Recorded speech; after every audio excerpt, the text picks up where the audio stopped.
Hello and welcome to Risk at Work, Riskonnect's educational web series. I'm Scott Fenstermaker. I'm the head of digital marketing.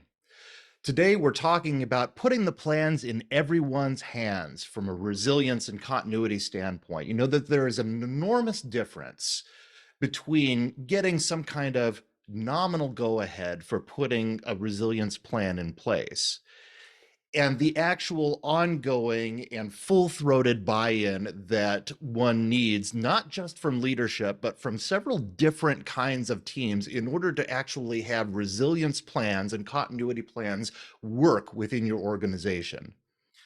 Change management necessarily takes up bandwidth and is disruptive, and there's no way around that. So it can be a common dynamic that people who offer buy-in on the front end for these types of plans may tend to wane over the long term, and continuity and resilience are ever refreshed propositions. They don't work correctly unless they're always working continuously. So today we're going to talk about how to cultivate buy-in, how to cultivate engagement, and how to cultivate it for the long term. And I have the perfect guest to be talking with us about this today. A couple of housekeeping things. As always, if you have a question for our guest, please put it in the question field in your webinar software. If we do not answer that question during the course of the discussion, we will reach out to you directly with an answer to your question. Also, if you indicated that you would like CPE credit for attending this webinar, please watch your inbox after we're done here today. We will send you a short 3-question quiz. You fill it out, you return it, and we will reply to you with your CPE credit. All right. Welcome back to Risk at Work, the founder and chief resilience officer of Isfalis Advisors. She's both an adjunct professor and a board advisor. She's the host of the Business Resilience Decoded podcast and noted as a Mecklenburg Times 50 most influential women. And the reason she's noted for being that is when this person talks, smart people listen. And we're going to listen to her today. Please welcome back Vanessa Mathews. Vanessa, how are you doing? I'm doing well. How are you doing? I'm doing great. It's great to see you. I love our discussions as always. I'm really enthusiastic for this topic. I think you're going to have a lot of insights today that that this audience is going to be interested in. And it occurs to me that this topic that you're going to talk about today certainly applicable to business resilience, but also probably applicable in broader senses as well for many other different kinds of change management throughout an organization, through many kinds of initiatives. So I think that everybody is going to have a reason to perk up their ears when they listen to you speak today. Yeah, well, I'm excited. Thank you. Awesome. Please lay it on us. Yeah. So as we think about today's topic, we're going to imagine the plans that many organizations are receiving today, that they're giving to their organizational teams. And they're not just paper or ink or text on our screens. They represent a shared mission across companies around the world. It's a call to arms, especially for those of us who are in the resiliency space. This is a mission where engagement is not a suggestion, it's a core strategy of the things that we need in order to truly mitigate risk and build resilient organizations. So, this concept, this idea of putting the plans in everyone's hands, is a start of a conversation for a crucial transformation. It's how we strive to move an organization from abstract to concrete, from ideas to papers that are in action. So this idea of engagement is absolutely critical in our conversation today, and we're going to talk about it across a few different tiers within an organization. And it's the engagement that's going to help spark these plans to produce the results that we want them to produce. So I'm excited to dive into today's conversation. So engagement and buy-in. How is it vital to putting plans in hands? So there's 5 things I want to talk about. One is engagement ignites your plans. It's the spark that allows you to have the difference of a plan that sits on the shelf and one that's actively guided in your organization through turmoil. Number 2, accountability through action. Without buy-in, these are suggestions. With it, they are directives. Suggestions and directives are 2 different things, right? Number 3, The leadership foundation. Your leaders craft strategies, but the foundation of those strategies lies in the plans that's sitting in someone's hands, just like your strategic plan within a business. And those plans are only as strong as the buy in that's involved.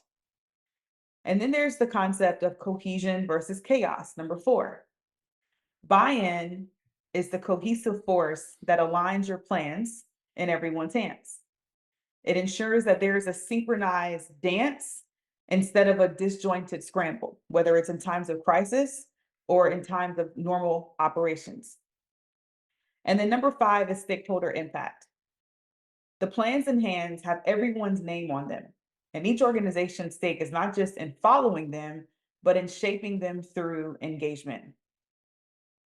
So we're going to reflect on the role of engagement in transforming static plans to dynamic actions. So we can kind of visualize how do we put this into action and execution based on previous things that we talked about in the past over other webinars. So what's the challenge? Building on the foundation of why engagement matters, let's confront the challenge that we face, which is always about securing buy-in.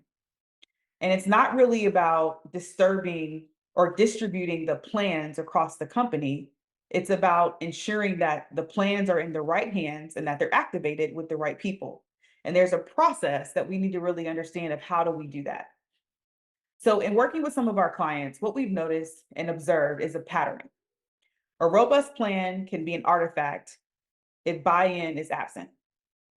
And the absence of buy-in can be costly in real term and real world consequences. So imagine a scenario where an executive holds back and doesn't want to buy into your program, whether it's resiliency, whether it's strategy, whether it's operational efficiency, pick a program. This executive is holding back, whether it's because they're skeptical, they have competing priorities, or they just don't understand. What's the result? It leaves you with an insufficient resources that are funneled into your program, leading to plans that are incomplete and an organization that's exposed. Now consider the operational staff. Without the buy-in, the plans in their hands are basically blank pages. So imagine someone giving you a strategic plan with no words. They can comply with that concept in theory, but it's going to falter in practice.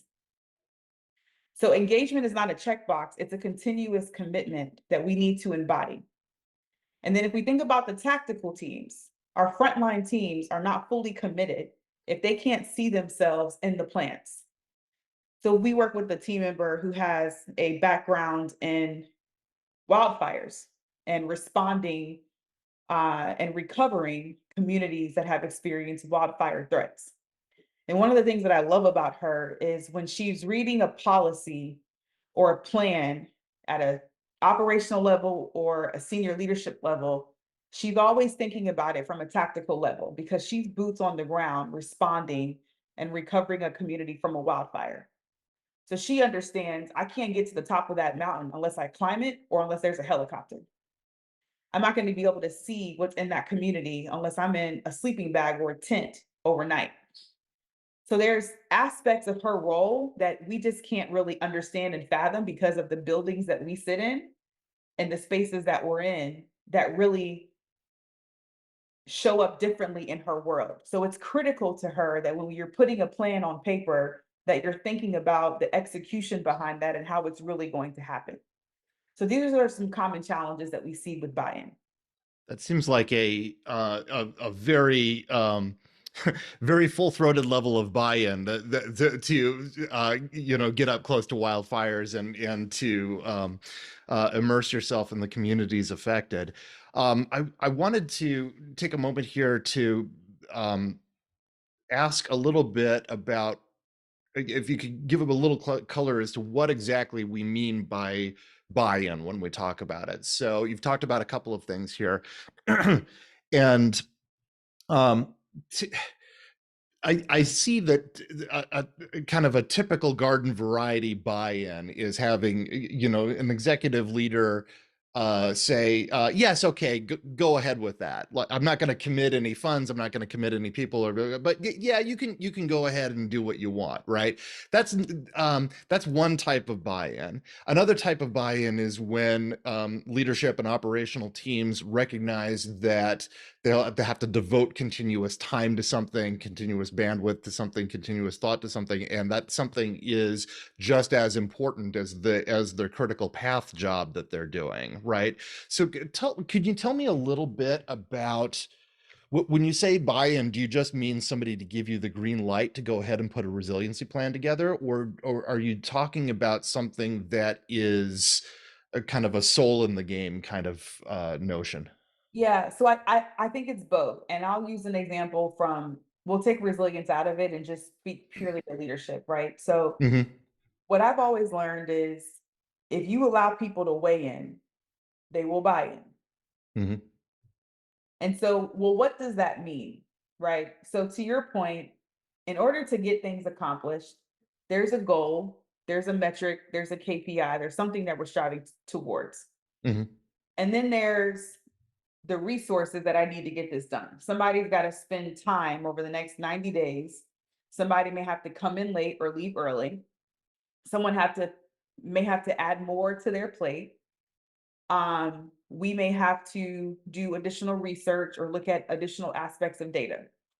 And so, what I think is important is allow the people who have to be involved in those processes or those steps to weigh in Mm-hmm. on what is it that we're trying to accomplish. Here's my input. Here's what I think. What do you all think? How do you think the best way is that we should approach this effort? And what happens is you get the collaboration, you get better recommendations, better ideas, but then more importantly, at the end of the meeting, when it's time to assign roles and responsibilities, now you have buy-in because we haven't just presented them, here's what we're going to do and here's how we're going to do it and here's your task, but I'm asking you to be an active participant, and now I'm not having to force your hand to buy into this process. You're already doing it. Sure. And so I think no matter if your resiliency or some other aspect of your business, weigh in. If you allow people to weigh in, it will lead them to buy in. And I think that's kind of what it shows up as. You have active participation and people who are willing and able and want to, versus you're forcing me to do this. Gotcha. Yep. Thank you. Yeah. So, what is the real cost of buy-in failure? As we unfold this narrative of the plans and hands, right, we're going to look at a story that talks about the consequences of when plans, while physically might have been in someone's hands, were not embraced in spirit or action. So let's take a picture and think about your favorite tech company or your favorite finance company. This company was on the ascent, they were innovating, they were expanding, they were seamlessly unstoppable. Everybody loved them and everybody's getting a great return. And at the core of their rapid growth, there's a glaring void. There's a crisis management plan or program that exists in theory, but not in practice. And then there's a wake up call. There's a cyber attack that comes out of the blue. It shatters their illusion of safety, it exposes their data, it erodes the trust of their stakeholders, their partners, their clients, and it triggers a cascading effect of financial penalties. Well, why is that? Because the plans were in hands, they were tokens, not truly tools of defense.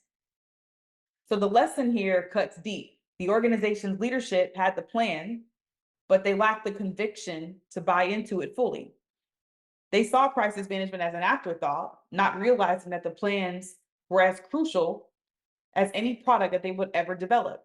So it's a costly misstep, one that translated into tangible losses.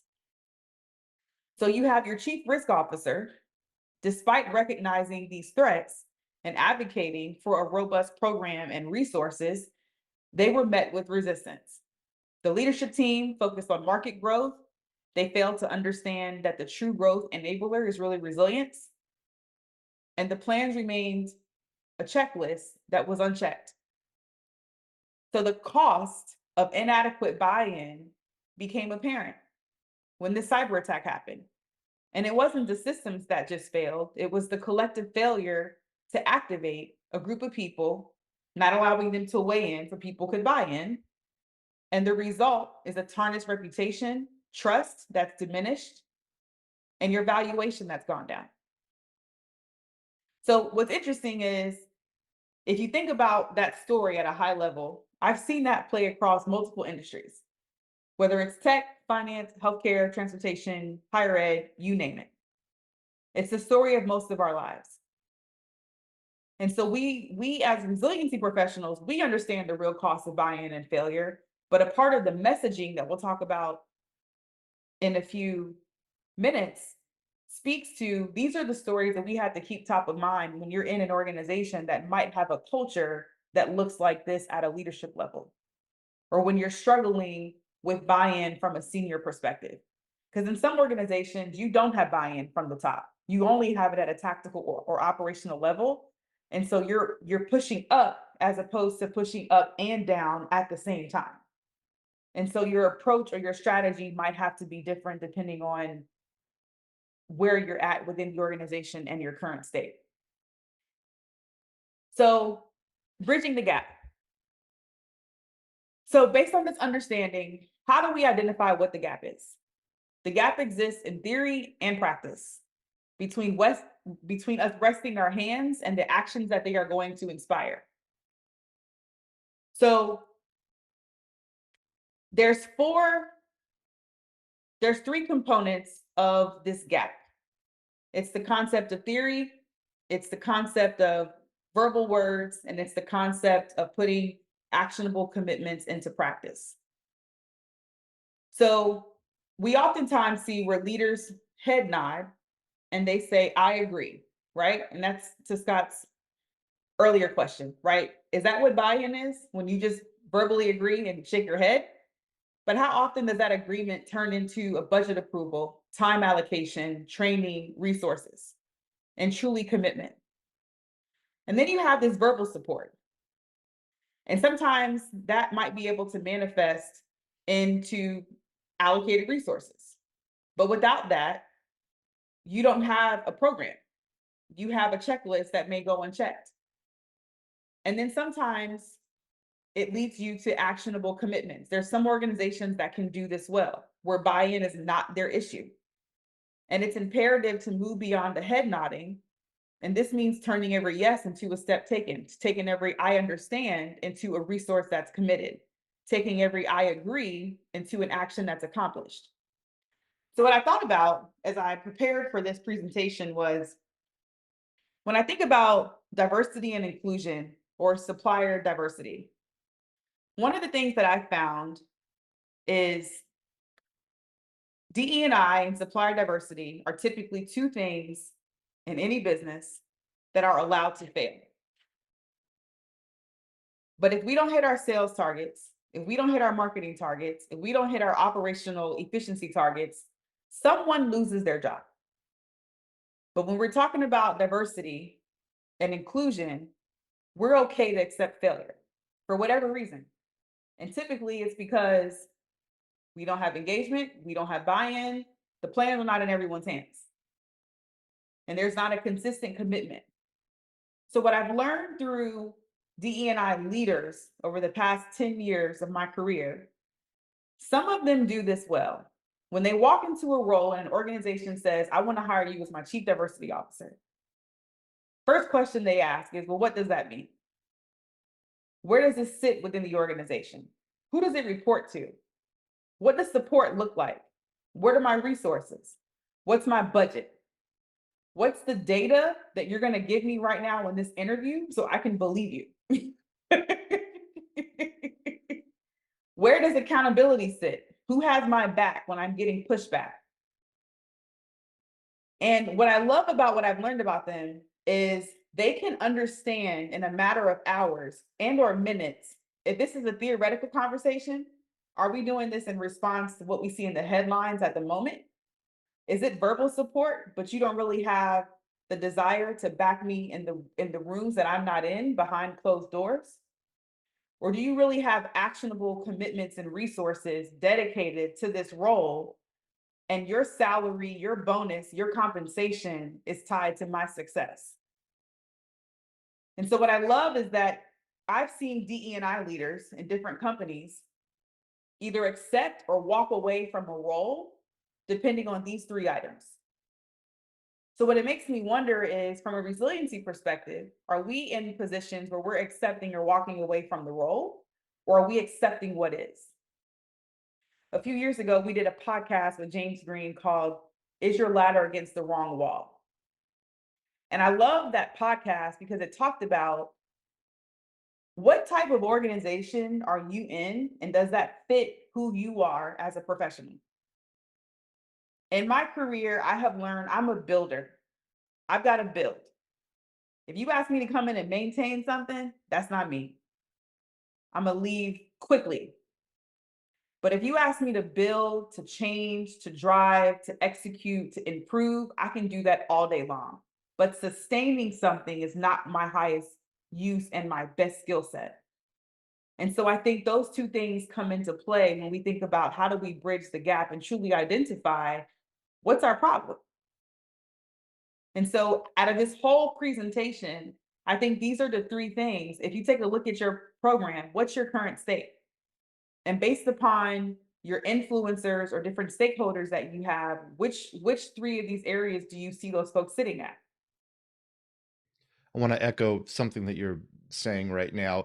It's a theme. It has been a theme of the years I've been doing Risk at Work, not just for this presentation, but for many of our contributors have brought up within the context of risk management the idea of culture and cultural commitment, right? And commitment and things like living up to public commitments and ethical cultural commitments and so forth. And one of the big, I don't, we try to make clear, but one of the biggest drivers of why we're all here in the risk world, not just in continuity, but in ERM and in the entire risk world, how much risk to our organization stems from a discontinuity between what we think we want to live up to, what we want to show the world, versus what we actually commit to. And I agree with you that these 3 points are probably the most important points, some of the most important points that are going to come through your presentation. And I want to encourage people to think about these very broadly. Had lots of discussions on transparency and on cultural commitment, not just ethics commitment, but actually living as an organization what you the image that you put out into the world. And a great deal of what disrupts our companies, a great deal of what we strive to mitigate, no matter what kind of risk management we're in, comes from a disjunction between these things, comes from not living up to these things. So I applaud the sentiment, and I want people to kind of marinate in that a little bit and think long and hard about that, because the success in the organization or the organization's future at all is ultimately tied to what it commits to. Yep, absolutely. And I think too, right, sitting in it, allow your leaders to sit in it and bring it to them and put it in front of them. And I think that that helps to open up the conversation and, get some realistic dialogue about, well, what are we going to do about this? So, we talked about the three different levels, and so we're going to go a little bit deeper as we think about this concept, putting the plans in everyone's hands. Um, I want to talk about what it looks like with these three different things, and then on the next couple of points that we'll make, we'll talk about how do we harmonize this. So, from an executive or a senior leadership level, this is obviously where strategy is built, where it's birthed, and where your resources are allocated. So that's why buy-in matters. So I think I said this on a previous webinar. I don't love when people say you don't need buy-in. I disagree. Because who's got the keys to the purse, right? When people ask me about things that we're going to do in our home, I'm like, well, I'm not the decision maker for our house. So I say yes that I want to do it, but I don't allocate the resources, the financial resources to make it happen. So you have to involve my husband if you want to get anything done in my personal home, right? So leaders do more than approve, they have to empower. They set the tone for whatever it is that you're going to accomplish from a strategic perspective. And these plans that we want in everyone's hands become directives at this level. And this is where you get the commitment and you get the support from a cultural integration perspective. Now, sometimes we have to help them think about, well, what does that mean? What does that look like? But at a high level, it happens and it starts at that level. And then you have the operational teams. Your operational teams are bridging the gap between your strategy and your ground level action. This is where your mid-level managers, whether you're a director or a manager, you're turning those plans into day-to-day readiness. This is where your theory becomes integrated into your processes, where your preparation meets your practice. And then on the tactical side, this is where you have your on your ground, boots on the ground teams, where the immediacy of your response is vital. These are your frontline workers who have to rely on these plans and they have to be deeply familiar with them. And sometimes this is where they toss out your plans because it's not realistic for their day to day. This is So where, yeah, go ahead. I'm sorry, I wanted to break in. I just wanted to make sure that I understand this correctly, that especially the difference between operational and tactical. It sounds like you, if I have it correctly, when you say operational, you mean perhaps the director level, perhaps the vice president level, that kind of management level at the junior executive place that is a little bit more strategic in nature, but is not the executive leadership of the company. And then tactical would be more the functional management of what the company actually does. Do I have that about right? Absolutely. Great. Yep. Forgive me. Yep.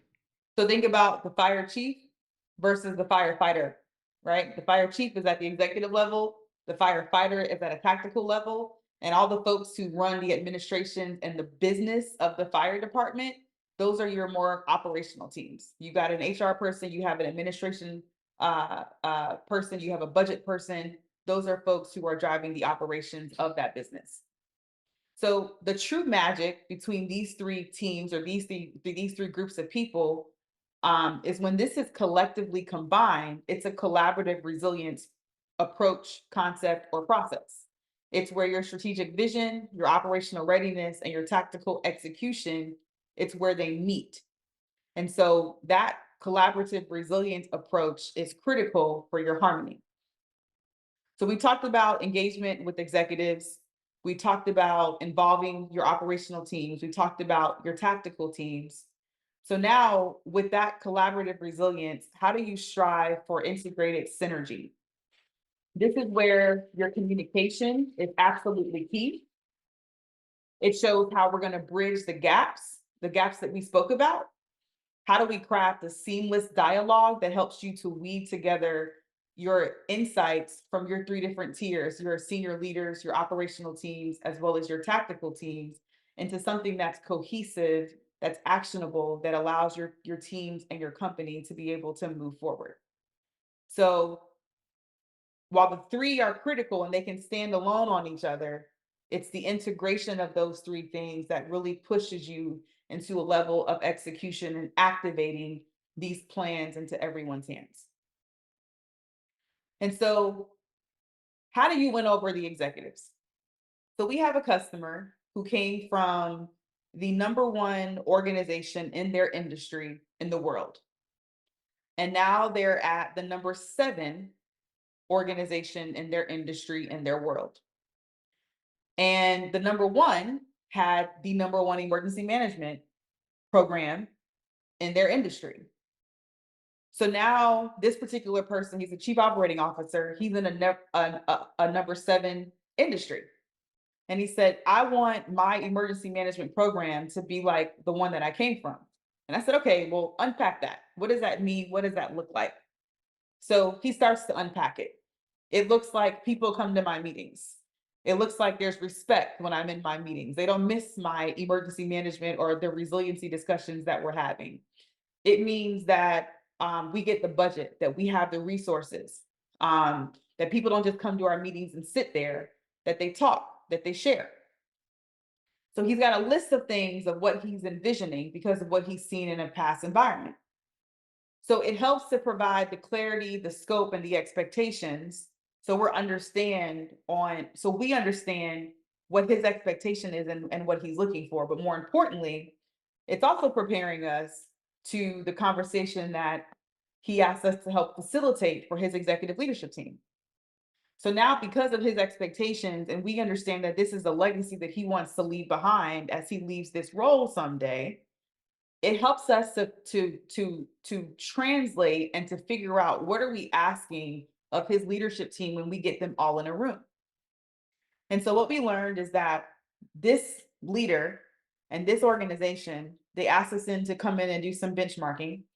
And this was the first time that their leaders were in a 1 hour meeting to talk about emergency management and resilience collectively, from the CEO on down. He said it never happened before. 50 years, never happened. Great.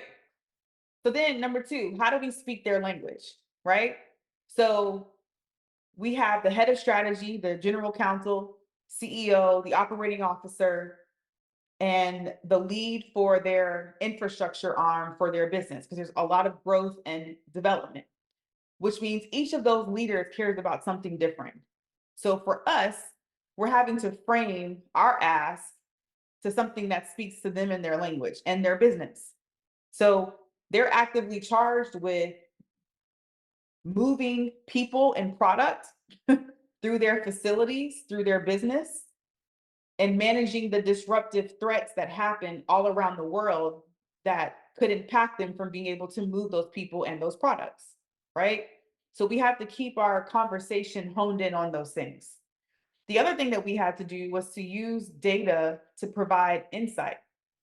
So allowing them to see your competitors are spending $4 million on emergency management and resilience, and their staffing has about 30 people. And these are the resources that they have allocated while you're allocating $80,000 a year with two resources. And you're number 7 in the world while your competitors 1 through 6, they have the same threats that you have, but your resources and your output looks totally different. So it helps them to understand, once they saw how they stacked against their competition, it's a different conversation. And so one of the sample equations that we use is we looked at, well, what's the potential hours of disruption? So we look at just the past year of 2023, how many hours was your business down? Right? And let's say it's an 8-hour outage, which for them that could be costly because you're a 24-hour operation. If I average that and multiply that by the hourly revenue that you're bringing in from a business perspective, that can give you a high level estimate of your downtime risk. So the question is, you're investing $80,000 a year with two resources to mitigate your risk and threats, but your downtime risk is actually over $250,000 for 8 hours. It's imbalanced. So the question is, Yep. are we okay with that? Right? So that's an example of how we went over the executives. I think the other thing to keep in mind, and what I've seen throughout our experience, is um, it's not a one and done, right? Like if you think about a child, right? You tell your kids, listen to me, do what I tell you to do, right? Do as I say, not as I do. But listening to your parents is not a one-time thing. Like I only have to listen to mom and dad one time and I'm good. No, it's continual throughout your whole life, right? Surrendering is continual throughout your whole life. Winning over your executives is continual. Change management is continual. And so it's a process, and change takes time. And so at the end of this conversation that we had with these leaders, our team was a little discouraged because some were on their laptops, some were paying attention, some was late, right? But when we asked the client, is this the way that you expected this conversation to go? The response was, this was perfect. So the bar is here.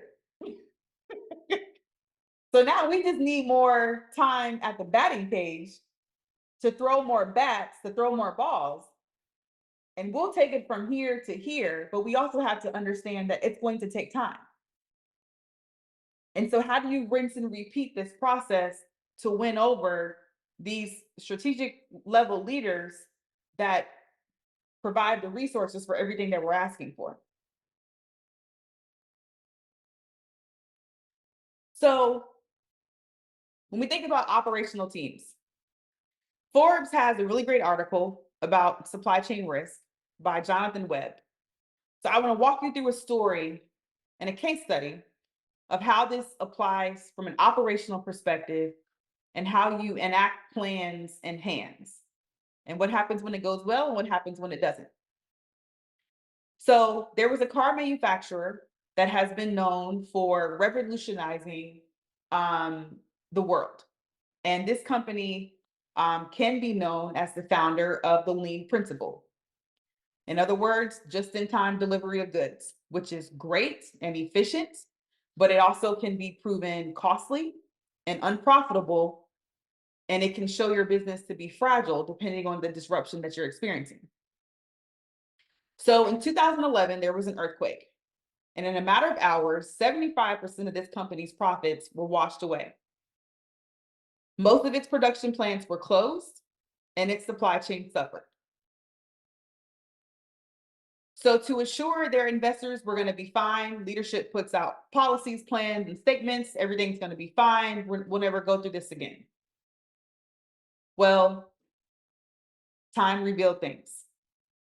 So they built a system to protect their key manufacturing, and they built a database that allowed them to collect their supplier information, key vulnerabilities across critical parts that they had within their supply chain with over 650,000 suppliers in one particular region. And they also implemented a supply chain model split. So that way, let's say X supplier had 50% of their volume.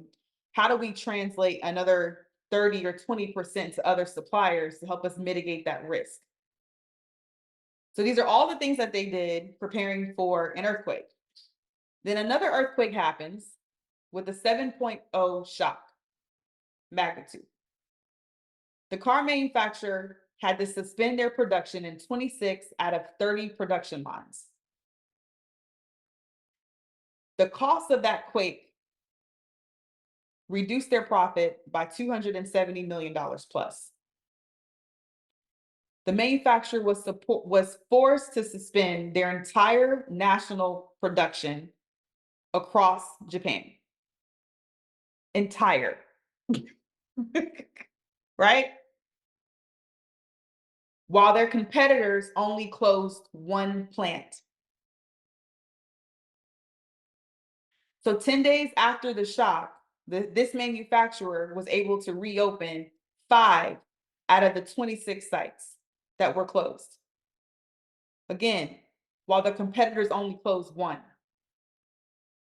So the lesson here is move your operations. The lesson here is not to move your operations out of Japan because there's an earthquake threat. I mean, that would probably help, right? But there's earthquakes in Charlotte. There's earthquakes in New York.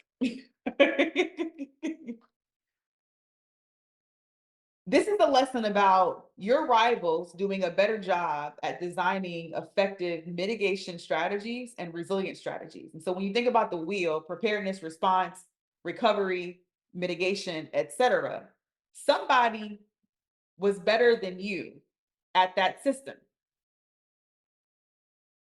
And building a strong risk, resilience, and mitigation strategies in your supply chain is proven to help you secure competitive advantage in a global economy. So this is where strategy meets execution. And it's not that they didn't execute well, it's just that somebody did it better. So if we look at their competitors, who was on their resiliency team? Who was on their supply chain team? What were their resources? Who was their leadership?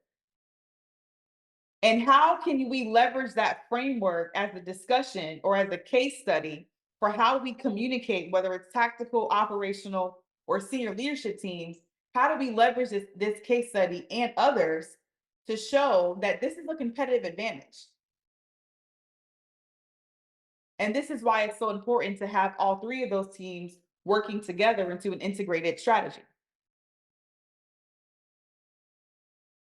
So, how do you maintain operational engagement from a resiliency perspective? There has to be regular feedback loops. You have to recognize and reward contributions, right? So, allow people to weigh in so they can buy in. People are people. And at the end of the day, none of this happens without people. Update our training and reflect new insights. There's an organization that we're working with that has 7,000 people that are responsible for continuity plans. They want to make sure that each of those 7,000 people has training available to them on demand because they're in different global environments with different threats every day. So they're meeting their workforce where they are, and they're willing to spend the money to prepare their workforce to manage a threat, even if it's not to perfection, but they're willing to spend the dollars based on the threats that they see and what they're susceptible to. And then lastly, you have to share the success stories. We oftentimes see that many organizations don't talk about the success of what this program is offering and the outcomes. Your company needs case studies for clients to really see value, to gain new customers, and to really understand, well, what was the problem? What was the solution? And what were the results? Your resiliency program is no different, right? So these are things that you need to maintain some of these efforts. And then if we look at the tactical teams, the folks that are on the ground that execute, that do the work, that have the hard responsibility, right? This is where their decisions are really life altering decisions for everybody else. We have to tailor our training to address their specific roles and responsibilities.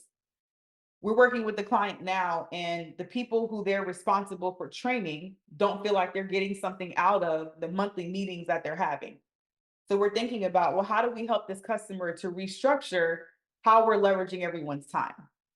What's something else that we could be doing as opposed to telling them, how do we engage them and change the feedback loop so where we're not talking, but they're talking to us and we're implementing and executing? We have to highlight the critical impact of the decisions in these crisis scenarios for this group of people. We have to leverage real world examples because that's the world that they live in. When you work in an emergency room or a hospital, it's all day long real life examples. So the playbook, the plan has to be muscle memory because I don't have time to go pull up a document when I'm in the emergency room or a hospital and there's a crisis. And then lastly, we have to encourage active participation and continuous drills. Those are things about our programs that don't change, but they're critical. So as we think about this concept, bridging the organizational gaps, what are the things that could potentially hinder the collective efforts that we're trying to get accomplished?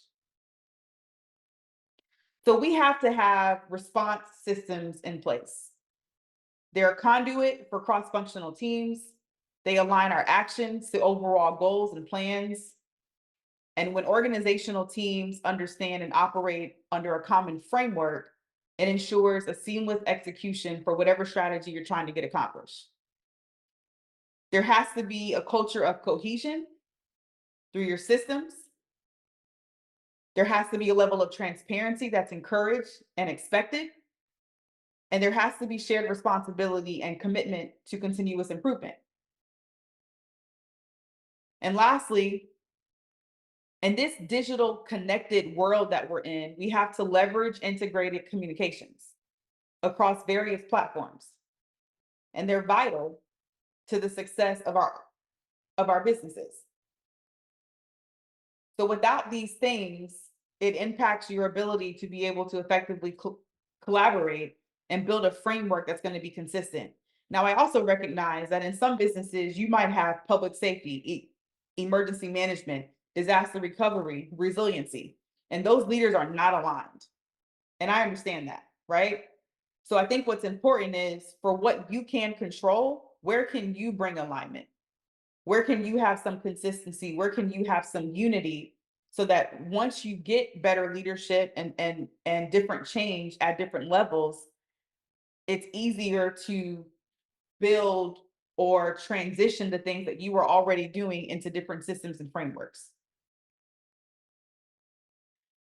So all of this happens, and then now we have to amplify it.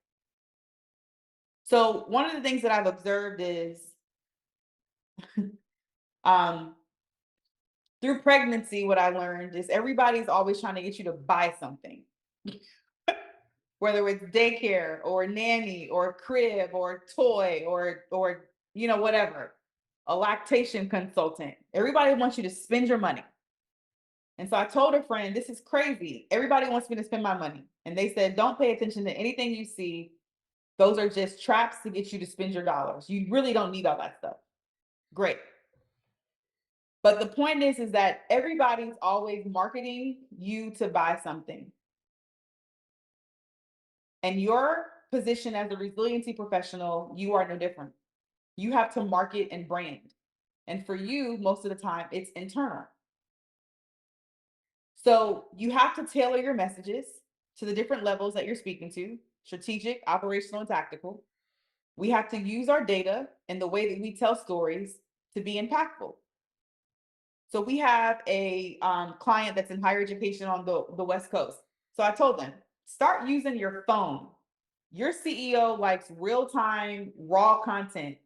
Record the disasters, the things that you're responding to on campus. And when you get that 30-minute update with him once a quarter, show them the video. It doesn't have to be sexy, but that's another way to communicate the data and the stories versus words on the screen.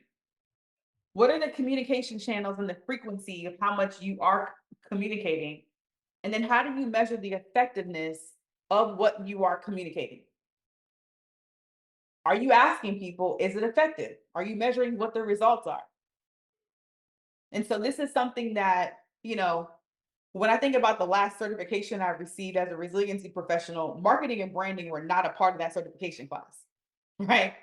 So respectfully, I think we have an opportunity in our industry to update our certifications, the content that we're learning, and our training. But this is huge because everybody in your company is also selling. But the question is what's the message that you're using? And how are you doing that in front of the right people and the right stakeholders?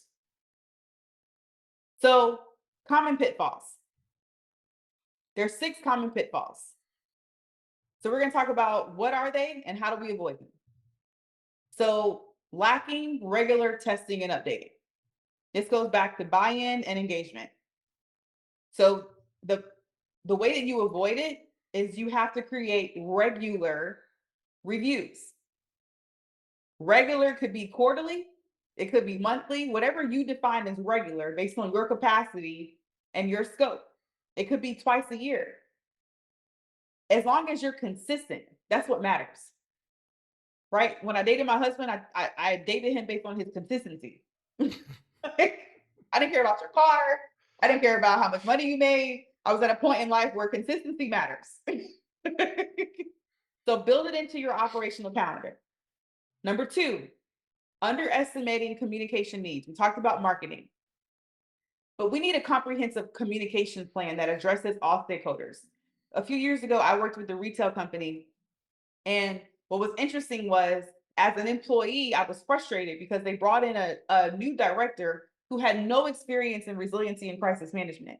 She was a program management office director. So she managed PMOs, projects, budgets, schedules. She was really good at processes and systems. And I was so confused. I'm like, I have to teach this lady how to do my job. But it was the best thing ever because what I learned from her is she knew how to effectively communicate to people. Who are the audiences that we have to get this program in front of? Who has to say yes?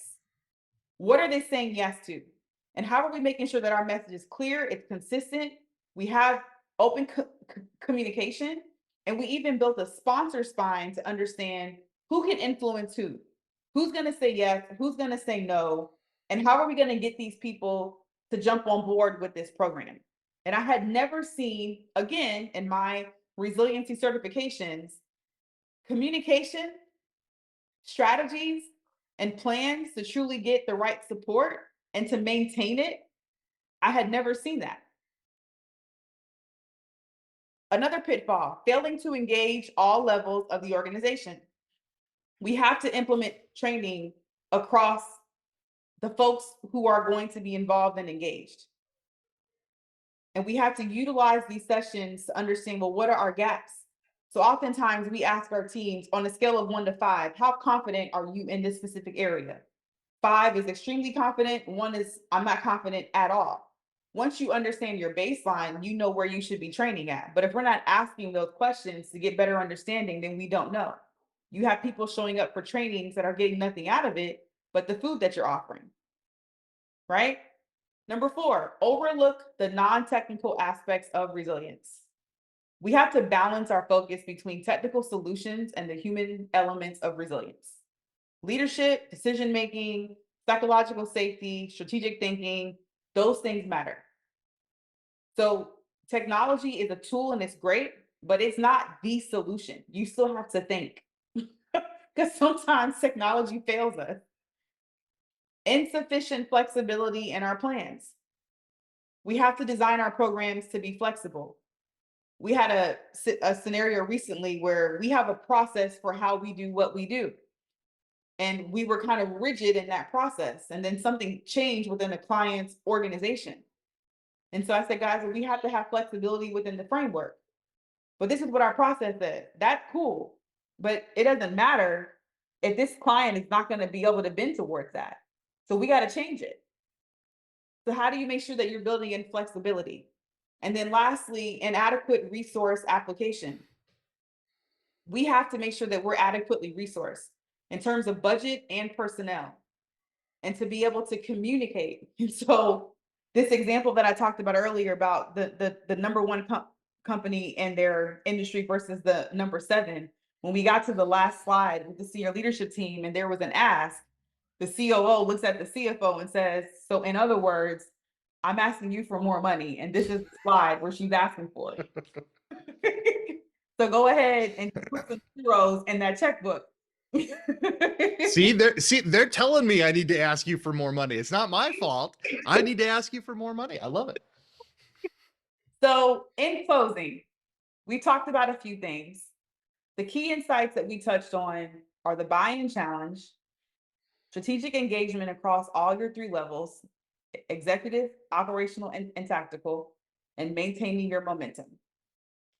The immediate actions that we recommend for you is to assess your current state, engage across all levels, prioritize your communication, celebrate your wins. And then how do you sustain buy-in? So here's your long-term roadmap.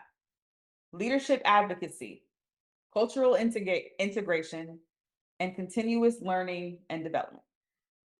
And with that in mind, we have a free download for you to walk through a checklist to help you put your plans in everyone's hands. And I'm going to turn it back over to Scott.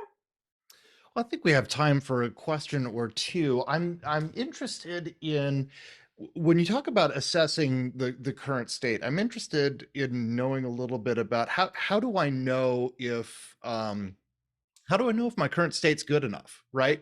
Not everybody's going to be a 10 out of 10 on things like, resource allocation, full-throated engagement, and so forth. Like you said, occasionally, sometimes the executives are on their laptops during the meeting or whatever, but the client thought it was great. What what do I need to know about whether my company is doing a good job at this or a good enough job at this? Yeah, so a couple things. Weigh in, get people to weigh in so they can give you the buy-in. So I think one is whoever is has the whoever supports the profit and loss function of whatever function or pillar you're responsible for, ask them. Just like I asked the client, was this what success looks like? And they said yes. Ask that person, is this what success looks like? I think another thing is call your friends. When we're at conferences, when we meet other people, we can get a better understanding of what's normal or what's expected. And then I think you can develop a story. Well, hey, I've talked to 7 different companies, they're different sizes, different scales, but what we have in common is resiliency or enterprise risk. And here's what they're seeing based on the 5 questions that we asked them. And so now we take it back to our team and say, are we okay with this? Is this our Mhm. standard? Do we want better? Do we want different? And I think that's how you get to determine or create the framework of what success looks like here. When this starts to slip, I'm thinking about your pitfalls now. So there's kind of three elements to this. You talked about the difference between building and sustaining, right? You have the green light at the beginning, kind of the executive buy-in. You have the change management if you need change, right? The instantiation, the building of this thing. But what we're talking about here requires consistent, long-term, indefinite buy-in to keep it to make sure that the dust is not settling on these things, right? When this tends to slip, where does it slip first? Is it people on the tactical teams who don't necessarily, don't want to log a couple of hundred vendor questionnaire questions before, so they kind of truncate the amount of information that they log? Like, is it the operational team saying, you know what, I just don't have time for this anymore. I have other priorities and I can't give you the same brain space that I had. Where do we need to worry in the long term about slippage Yeah. and indicators that pitfalls might start to happen? Yeah. So in my experience, and I'll draw on retail, I've seen it at a strategic and an operational level. So I was just with another company that we spent time with for years, and they were built um sustainable, Hmm. had the buy-in, had the budget, had the resources. And then the entire leadership team transitioned when a new CEO came in. Hmm. So Yep. every single member for their crisis management, crisis support team gone. Your program at that time is also gone because who you supported is gone. The direction has changed. And so now they're just starting to get their feet back wet. So from my experience, their tactical teams still have to do what you do, run your stores, run your warehouses. So that hasn't changed for them. But it's your Hmm. operational teams who've had to rebuild and your leadership teams who've had to rebuild. And then you've also had to take a step back and think about, I got a new CEO with a whole new leadership team, which means my culture has also changed. Yeah, So in my opinion, it's more so at the strategic and the operational level. I see. Well, Vanessa, you've given us a lot to think about, and as I said at the outset, I love the idea of long-term buy-in is crucial. It's not just long-term buy-in. The idea of establishing buy-in, communicating buy-in, and ensuring it for the long term is crucial, not just for from a resiliency standpoint, which you articulate so well, but for any risk management standpoint that that involves that involves the first and second lines of defense, that involves uh, collaboration with the entire organization, that involves instantiation. And so I hope everybody took a lot of value out of this, because I think no matter where you come to risk from, no matter where you come to resilience from, or sustainability, I think that there's a lot to take with you in this material you've presented us today. So Vanessa, I want to thank you from the bottom of my heart for sharing this with us. I love this presentation. I thought it was extraordinarily valuable. Vanessa, really quickly, where can people keep up with you? Where can people find out more about what you're up to? Yeah, so we can stay connected on LinkedIn, Twitter. And you can also follow me on the handles either at As Follows Advisors or at Vanessa V Mathews with one T. Fabulous. With the one T is important, and I've screwed that up before. Um, Vanessa, thank you again. To our audience listening today, thank you very much for joining us. I hope you got a lot of value out of this. I know I did. And we will see you next time for the next installment of Risk at Work. Take care.